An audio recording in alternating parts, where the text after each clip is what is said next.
ஓம் சாந்தி. 14/3/2024 முரளியிலிருந்தான ஸ்லோகம். துறவரமே பாக்கியத்தின் அடிப்படை. துறவரத்தை கொண்டிராமல் உங்களால் பாக்கியத்தை பெற முடியாது. இந்த எல்லையற்ற துறவரம் என்பது எமக்குள் உள்ள விகாரங்கள், பலவீனங்கள், குறைபாடுகளிலிருந்து நாம் நம்மை விடுவித்துக் கொள்வது. இந்த துறவை யார் செய்கின்றார்களோ அவர்கள் மகத்தானவர்கள். ஏனென்றால் இந்த துறவரத்தால் கிடைக்கும் பேறுகள் மிகவும் மகத்துவம் வாய்ந்தது. உதாரணமாக, நாம் அதிகாலையில் எமது நித்திரை நேரத்தை துறந்து அந்த நேரத்தை நாம் தியானம் செய்வதற்காக ஒதுக்கும் பொழுது அதனால் கிடைக்கும் பேறுகள் மிக அதிகம். ஆகவே எதையும் துறக்காமல் நாம் எதையும் பெற்றுக்கொள்ள முடியாது. முயற்சி செய்வதால் மாத்திரமே பலன்களை பெற்றுக்கொள்ள முடியும். எமக்குள்ள பழைய சுபாவங்கள், விகாரங்களை துறப்பதற்கு எமக்கு சக்தி தேவை.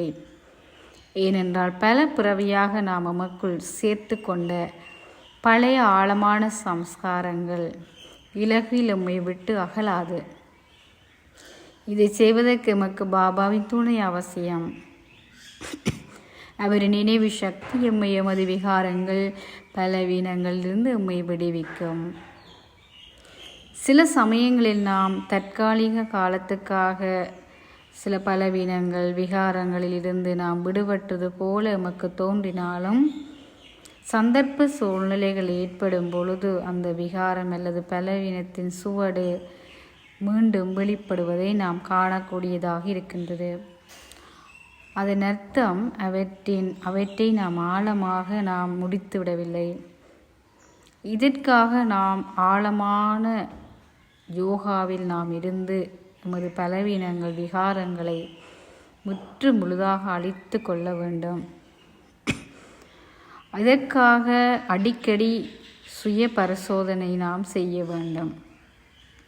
அதற்கான நேரத்தை நாம் தினமும் சிறிது நேரம் அதற்காக ஒதுக்க வேண்டும்.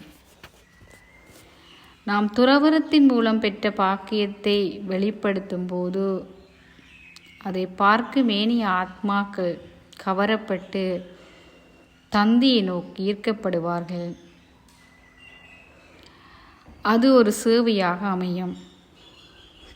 ஆனால் சில சமயங்களில் நாம் பெறும் பாக்கியத்தை விட நாம் செய்த துறவரத்தையே நாம் வெளிப்படுத்துகின்றோம்.